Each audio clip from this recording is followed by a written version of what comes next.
ഞാൻ ഇന്ന് പറയാൻ പോകുന്ന പുസ്തകത്തിന്റെ പേരാണ് ഒന്നിനു പകരം മൂന്ന്. ഇതിൽ എന്തൊക്കെ വായിക്കാൻ തന്നിട്ടുണ്ടെന്ന് നമുക്ക് നോക്കാം.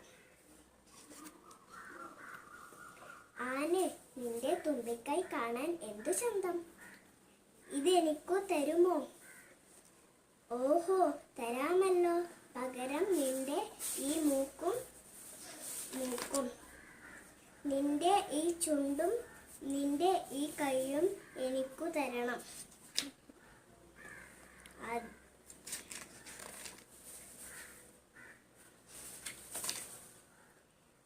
അതു നല്ല കഥ. ഒന്നിനു പകരം മൂന്നോ? വേണം. മൂക്കു തന്നാൽ എനിക്ക്